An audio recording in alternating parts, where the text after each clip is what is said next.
order to marry my mother, herself a commoner, my father renounced his entitlement to the throne. Were it not for this, I would now be King of Sweden, and none of the events which I am about to recount would ever have happened. My life has been devoted to public service, and it was a particular childhood incident which influenced me greatly. My very earliest memories are of family Christmases. Every year, my father would invite several families from our village to join us at home. When I asked him why these strangers were in our house, he explained to me that Christmas is a time for giving, and those people were a great deal less fortunate than ourselves. This impressed me greatly, and in time became the foundation for my own life in public service. I wished to serve my country by joining the army, but during a brief military career as a cavalry officer, it became obvious that my poor health would preclude any further involvement in active service. My uncle, Prince Karl, was at the time president of the Swedish Red Cross. It was he who suggested that I take on the role as vice president. This was in the spring of 1943. It was in that role that I became involved in the plan to rescue prisoners from the infamous Nazi concentration camps. It was incumbent upon me to draw up plans demonstrating how the Red Cross could be of service after the war. However, I felt that we could do useful work in Nazi-controlled territories even whilst the war was still raging. By the middle of 1944, it became obvious that Germany was going to lose the war, and according to British intelligence reports, the Nazis were planning to exterminate all remaining prisoners in their concentration camps. They were intending to cover up their atrocities before the Allies reached the camps. I concluded that the Swedish Red Cross might just have a role to play in rescuing at least some of those unfortunate people. It was well known that the head of the Gestapo and SS and Hitler's second-in-command, Heinrich Himmler, had a particular love of Sweden. There was therefore the possibility that I might be able to capitalize on this emotional attachment. In order to contact Himmler, I would have to go through the German foreign minister, von Ribbentrop. This was in the February of 1945. I was particularly shocked when I first saw the ruins of Berlin. There were long queues outside food shops, barricades in the streets, and piles of rubble where buildings once used to stand. Almost every building had lost its roof.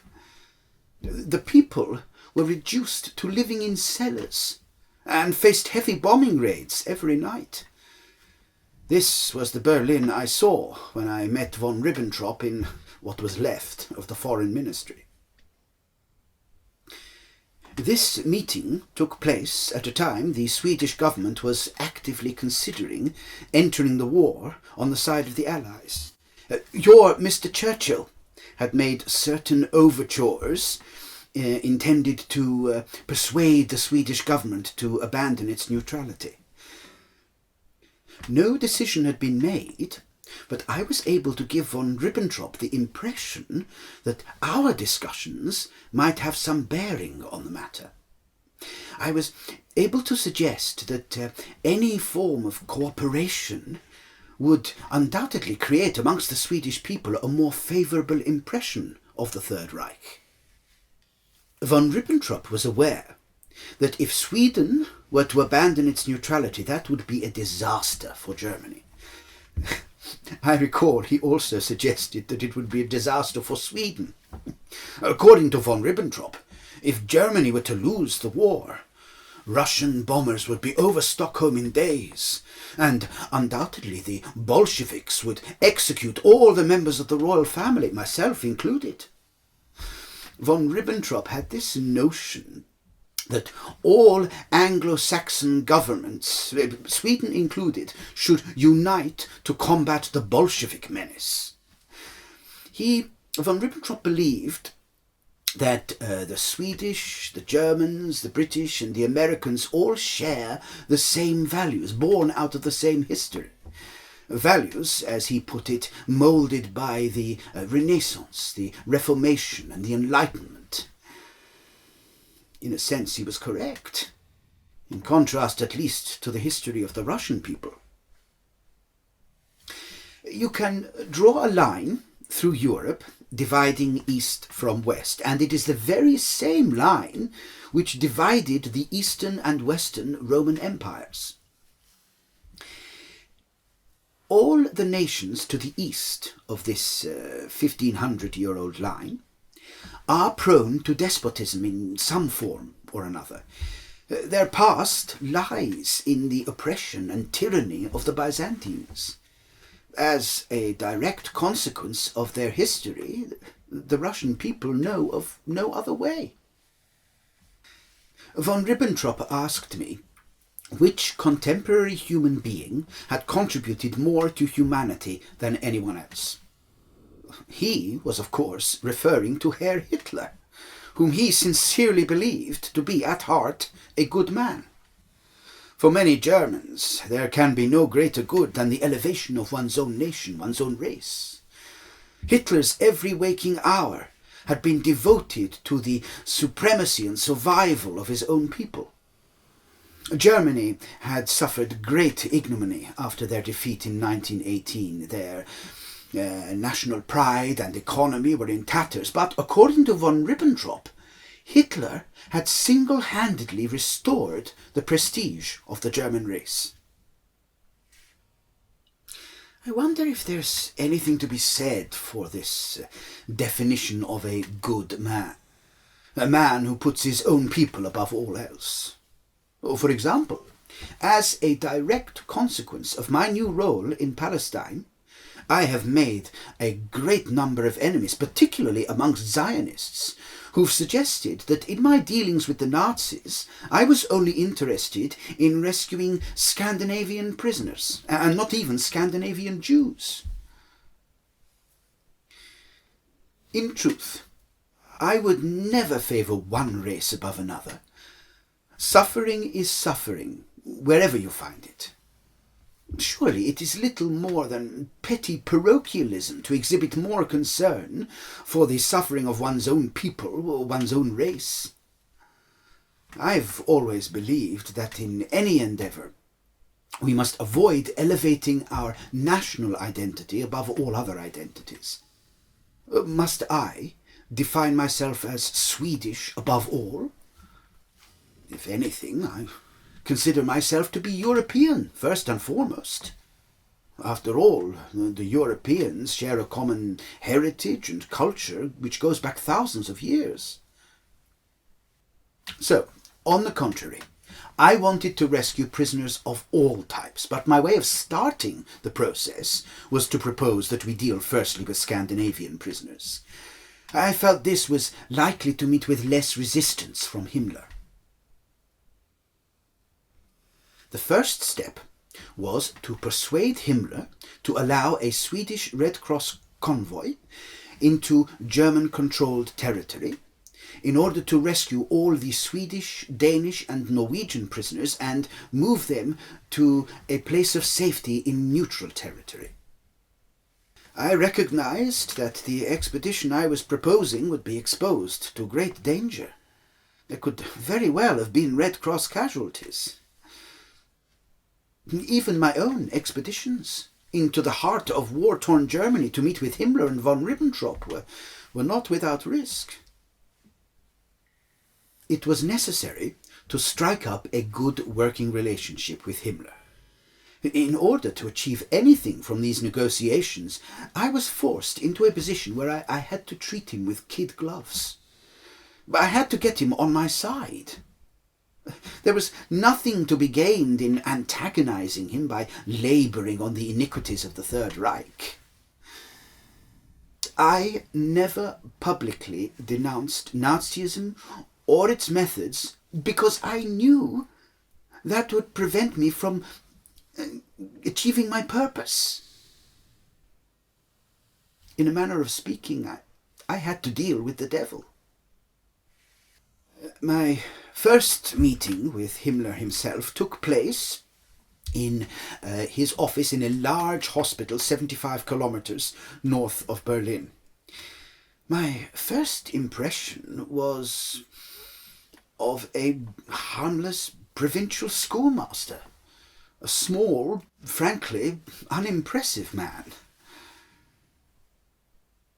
He was not at all responsive to my proposals. He became very defensive when I mentioned the concentration camps. He said I'd been misinformed, that the suffering of the prisoners was most often a direct consequence of Allied bombing campaigns. I suggested that whatever the cause of the suffering, the ideal solution would be to relieve the overcrowding by selectively releasing some of the prisoners. I argued that, quite apart from anything else, these prisoners were a burden on the Third Reich, taking resources away from their war effort. Eventually, he agreed that the old and the sick could be allowed to return to Norway, but he was less happy about the release of Swedish-born wives of German citizens and their children.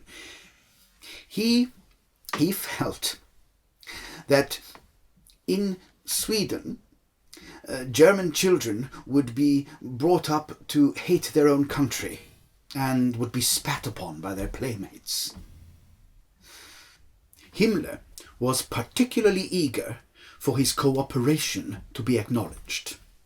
Should Germany lose the war, he knew there would be recriminations, and he wanted to avoid being made a scapegoat. I told him that I was certain that all of his actions would be taken into account. So, my meeting with Himmler paved the way for the Red Cross convoy, and I have a recording of the Pathé news broadcast from the 12th of March 1945. A Swedish Red Cross convoy was transported by boat from Skåne in Sweden to Odense in Denmark this morning, and is believed to be heading to Castle Friedrichsruh in Germany, home of Prince and Princess Otto von Bismarck. Our correspondent in Skåne observed 36 coaches and 12 lorries, along with field kitchens, ambulances and mobile workshops. There has been no official confirmation of the convoy's final destination, but word on the ground suggests that a major rescue from the infamous Nazi concentration camps may be underway.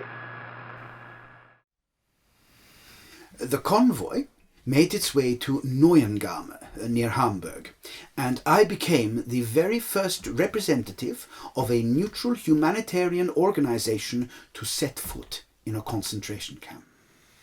The prisoners we hoped to rescue were transported to Neuengamme from concentration camps situated further to the east and to the south. Auschwitz, Ravensbrück, Belsen, Dachau and others. Neuengamme was an appalling place. Overcrowded, insanitary and inhumane, and labouring under an exceedingly harsh disciplinary regime. I never cease to wonder at the cruelty of men once they are given a uniform and absolute authority over others, especially those that are deemed to be their prisoners, or those that we define as the enemy, or think of as somehow beyond the pale. Not that a uniform is a prerequisite for cruelty towards those we believe to be different from ourselves. And I don't just mean those who plan and carry out these atrocities. I'm thinking also of the ordinary men and women in Germany who were simply indifferent to the suffering of the Jews and other minorities. Some Germans claim that they didn't know what was going on, but In every town and city, they saw Jewish people herded onto trains like cattle, and knowledge of their ultimate fate was far more than just a matter of rumour and conjecture. Consider how the Nazis were able to identify and persecute dissident elements in the population, despite only having a handful of Gestapo officers in every German city. Ordinary citizens were encouraged by the authorities to spy on each other and report any behaviour which didn't conform to their narrow standards. A particularly sad case came to my attention recently. A housewife in Dusseldorf reported her neighbour to the local Gestapo. She described this neighbour as being unconventional in her habits, only keeping the company of members of her own sex, and showing little enthusiasm for returning the Nazi salute. This neighbour was arrested, imprisoned, tortured, and finally murdered in Auschwitz. Thousands of German citizens reported their neighbours to the authorities in this way, knowing full well that their actions would lead to dire consequences. It is most often ordinary people who are responsible for individual acts of violence and cruelty. There is this stereotype of the strong, Machiavellian, evil leader. But evil is so often simply a consequence of people following orders. Evil is essentially commonplace, even thoughtless. It is very seldom the self-reflecting evil of, for example, Shakespeare's Richard III. Although I wonder if that form of evil exists at all outside the realm of fiction. I'm often asked how an otherwise civilized and cultured people could commit such atrocities. There are those who believe they've discovered something unique in the German character, perhaps a predisposition to obey, to only feel at home when there is someone with the power of command above them. I'm not so sure. In many nations, there are people who are become uncertain and confused without authority above them. Due to some sort of mental indolence, they don't want to form their own opinions or act in accordance with them. They want to swim with the stream, act with the masses. If there is no one to direct them, they are swept into a vortex. Everything goes to pieces. No. I think there is the potential for good and evil in all of us, of whatever nationality or race, and certain political climates emphasize one or the other. The German people were manipulated by an extremely persuasive propaganda machine, which for many years had painted the Jewish people as little more than vermin. The newspapers, in particular, were instrumental in creating this climate of hatred, both in their editorials and in their very selective printing of stories which were intended to depict the Jews in a negative light. So, getting back to Neuengamme, I found myself having to deal with the notorious Obersturmbannführer Pauli, a man who carried out his duties as commandant with great enthusiasm. He was the kind of brute who could only ever have risen through the ranks in an iniquitous regime such as Nazi Germany. He was almost certainly a bully at school, the sort who probably also beats his own wife. If he had been born in a more civilized culture, he would still have been a nasty piece of work, likely a petty criminal, doubtless ending up in prison himself. The character of any person, any nation, or indeed any corporation, is reflected in the quality of those we allow to rise to the top, which doesn't say a great deal for the German people, nor for many other societies who, even today, are ruled over by bullies and posturing narcissists. Pauli was actively resisting my attempts to improve conditions at Neuengamme, and despite Himmler's assurances, progress on the rescue mission was far from smooth. Unfortunately, the chain of command had somewhat deteriorated as a result of Germany's precarious military situation. One of Himmler's aides, Kaltenbrunner, was deliberately trying to sabotage the mission. He reported the terms of the agreement directly to Hitler, who was determined that no neutral representatives should be allowed to see inside the concentration camps.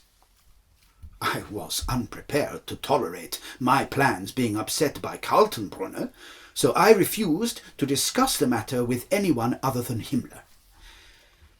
I had to return to Berlin to resume negotiations, once again in his office in that sanatorium. Himmler was no longer in Hitler's... what is that English expression? Yes, in Hitler's good books. Hitler had described Himmler as a traitor and rescinded the orders allowing prisoners to be moved. Clearly, the Führer was not persuaded by the fact that the prisoners to be released were Scandinavian Aryans. He was concerned that there were Scandinavian Jews amongst them, and he wouldn't countenance the release of a single Jew. During our meetings, Himmler himself often spoke about cleansing Europe of the Jewish race. He even suggested that the Jews had brought it on their own heads. You have to remember the state of the German economy before Hitler came to power. Poverty, unemployment, a dire shortage of housing. Hitler promised to make Germany great again, and for many Germans that's exactly what he'd done. Hitler identified the Jews as the cancer in their midst. He claimed to have uncovered the international Jewish conspiracy, and so he acted to eradicate the Jews. But they were merely a scapegoat. Any other sizable immigrant group would have served the same purpose. Frankly, I doubt if the Nazi hierarchy believed in this conspiracy, but they played on the fears of the ordinary German citizens, magnified by the anti-Semitic press barons. There was a popular notion that Jews would only help each other, that if you made the mistake of elevating a Jew to a position of responsibility, then others would soon follow. That Jews only act to fill their own pockets, and not at all for the good of Germany. But don't we all do that to a certain extent? There would have been no problem if the Jews were favouring their own kind in their own country. But of course, 3 years ago, the Jews didn't have a country. It's interesting to recall that Hitler himself actively promoted the establishment of a Jewish homeland.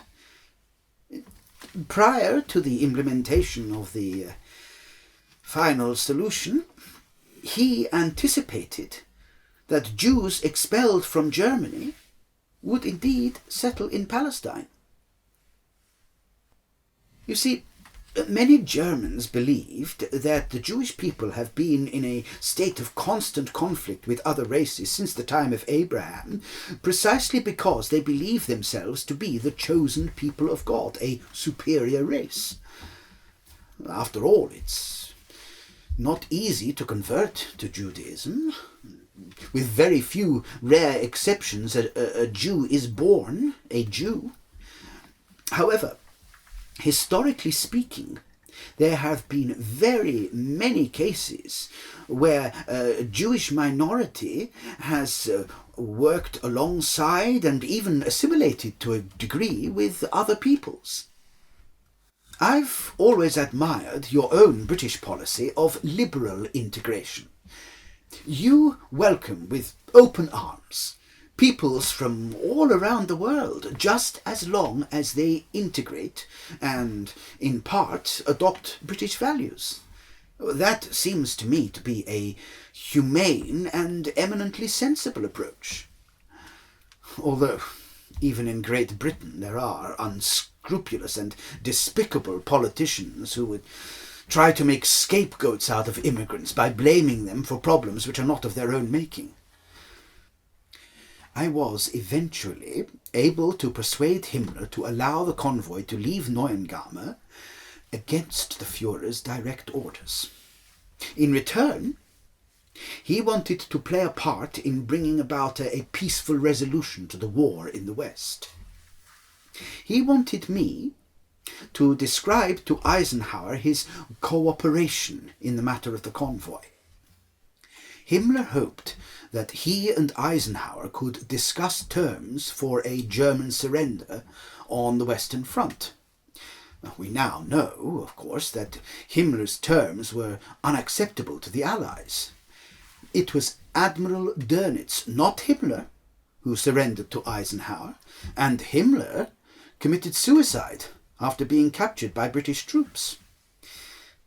As for the convoy, our difficult negotiations paid off handsomely, and over 30,000 prisoners were rescued from the concentration camps, including a significant number of Jews. Although I think it would be vain to regard this as a personal triumph, in light of the terrible fate of the millions we were unable to rescue. I became acquainted with many of the liberated prisoners, and I still remain in contact with some of them. Only today I received this letter from Pavlina, a young lady in her early 20s who was liberated from Auschwitz. She stayed in Stockholm in a hostel for a while, but just as soon as the war was over, she returned to her own village, Vranov, near Prague, with the intention of being reunited with her family. She came from a large family, a widowed mother, 3 brothers and 2 sisters, and many aunts and uncles and cousins. She told me that she was related to half of the population of Vranov. But when she arrived in the village, she found not a single one of her relatives. She's been there 3 years now, waiting in vain for someone to return. I made some inquiries on her behalf, and it seems that almost all her extended family was sent to the gas chambers. Out of her whole extended family, Pavlina is the only survivor.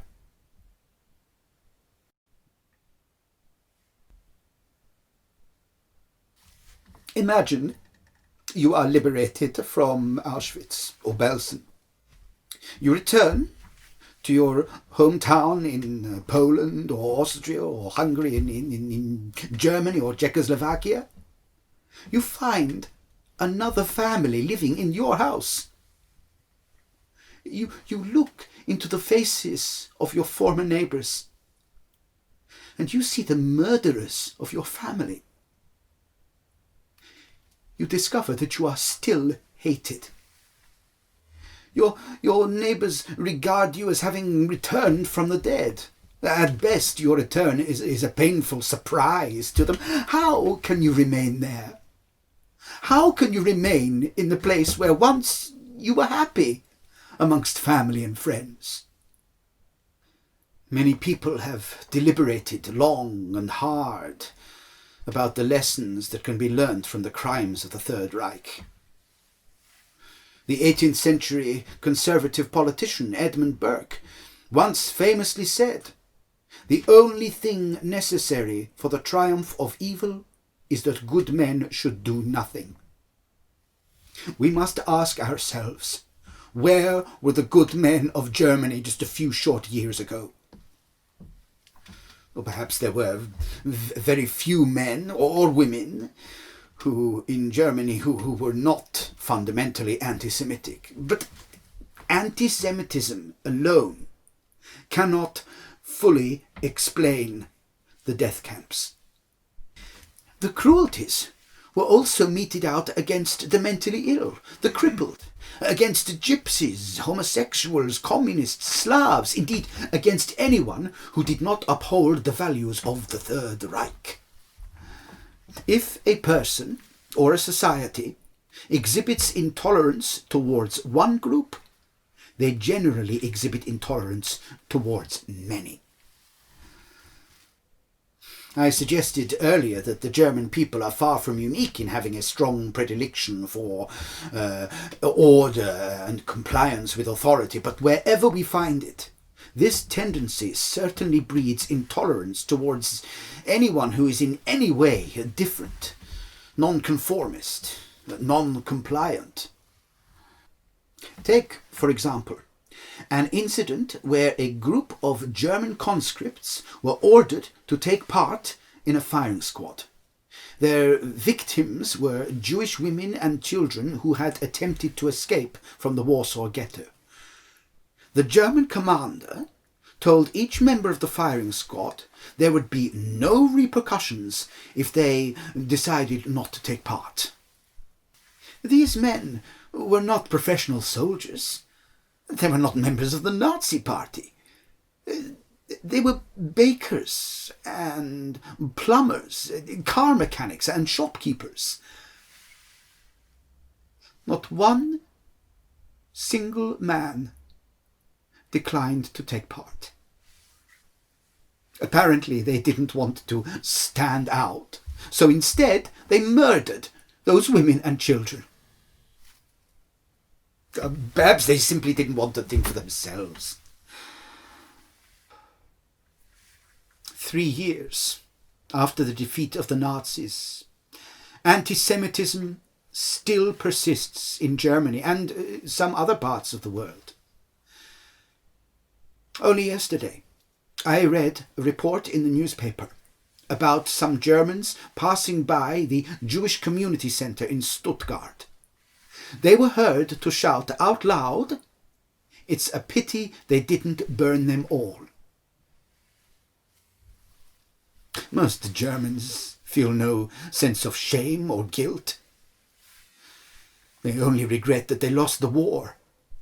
In the same newspaper, the Bishop of Vienna was reported as stating publicly that religious anti-Semitism is entirely justified, and that the only solution to the Jewish problem is that Jews should convert to Christianity.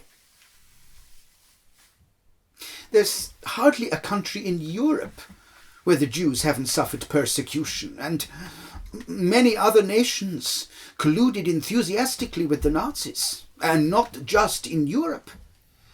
The Palestinian religious leader, the Grand Mufti of Jerusalem, was allied to the Nazis.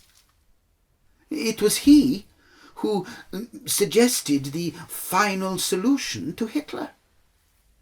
I've seen letters from the Grand Mufti to Eichmann, to Himmler, to von Ribbentrop, and to the Prime Ministers of Bulgaria and Romania, all advocating the extermination of Jews.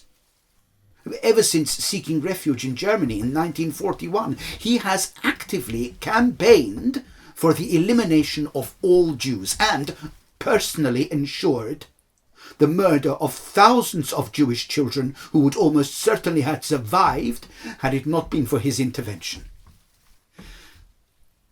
When Hitler's days were numbered, He asked the Grand Mufti to set up a pan-Islamic empire and to perpetuate the final solution by other means. You may recall that documents revealing this conspiracy formed part of the prosecutions in the Nuremberg trials. Of course, it's important to realize that it's not only the Jews who have suffered genocide.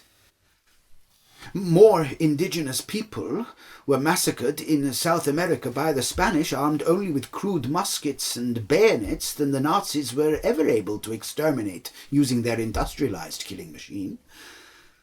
The Spanish felt justified in their actions because they thought of their victims as unchristian savages. Once again, religion is at the root of a great evil.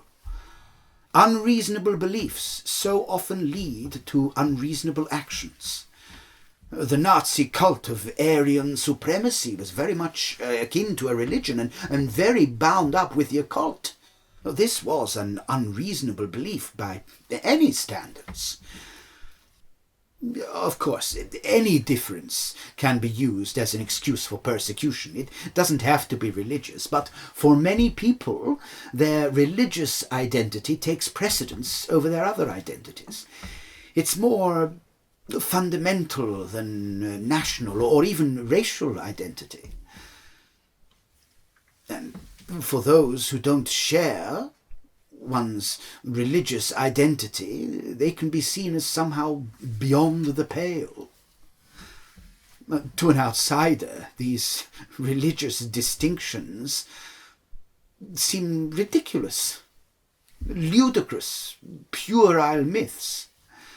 But they so often lead to so much cruelty and suffering. People from all nations are so often happy to do the bidding of authority, both religious and secular, because it relieves them of the need to judge for themselves what is right from what is wrong. But religious authority is most often the most difficult authority to question. If the Quran, the Bible, or the Torah are interpreted by wicked and self-serving men, what hope is there for their followers? I'm often asked if my experiences in Nazi Germany have allowed me to form any general opinions about human nature. Sadly, it would seem that in Germany, and perhaps elsewhere, there is only a minority who have that independence of thought which is the bulwark against manipulation by others. If only we could be confident in our own individual thought processes, and even if they lead us into a position which is in opposition to the majority, only then can we be intellectually self-reliant and not afraid to condemn those who follow a hollow creed. Furthermore, if we have the imagination to understand what it's like to be another person, we should be able to empathize with their plight. Acts of evil so often have at their root a lack of empathy. We can do terrible things to other people if we cannot empathize with them, usually because we've been persuaded that they are in some way different from ourselves. There is a very bleak argument that a form of xenophobia is innate to all human beings, indeed to all organisms. Darwin demonstrated that the development of separate species through sexual selection depends on a clear identification of those in one's own group as distinct from those who are outsiders, specifically those who we are discouraged from procreating with. Xenophobia may also be a consequence of our evolution as creatures desperately trying to survive in harsh environments at a time when those who are different did indeed constitute a genuine threat. Some argue that it is therefore entirely natural to hate and fear the other. In the playground, in the schoolyard, children are merciless in persecuting and bullying those who are different in some way. But perhaps hatred and fear of the other doesn't blossom naturally at all. Perhaps it is as a result of the example set by parents or by priests, imams and rabbis. Speaking as a Swedish Anglophile, I look upon England as a beacon of civility, almost unique in the world today. Your values of tolerance and fair play and preparedness to defend the underdog are well known across the globe. And yet, a large proportion of the British public still leave school at 15. They are woefully undereducated by any standards. They are probably unable to understand the social and political issues of the day in anything other than the most simplistic of terms. These people are easily led by the more disreputable organs of the press and by unscrupulous politicians like your Mr. Mosley. If there were choices to make about the direction of society, I'm sure you wouldn't think of consulting the man on the Clapham omnibus. What would be his views, for example, on the policies for independence for your colonies, or immigration from your colonies, or the appropriate policies for the treatment of certain minorities? Not views to which you would want to take heed, I'm perfectly sure. In some ways, he may be as moved by prejudice as much as the Nazis were. Whether this propensity towards intolerance is innate or is in fact learned behavior, I'm sure that as reasonable human beings, we must agree to strive at all times to rise above it. A new chapter in my life has begun. Tomorrow, I fly to Jerusalem to broker a peace between the Arabs and the Jews. It is my firm intention to find a solution to this hitherto intractable problem in Palestine. So, wish me luck. I rather think I'll need it.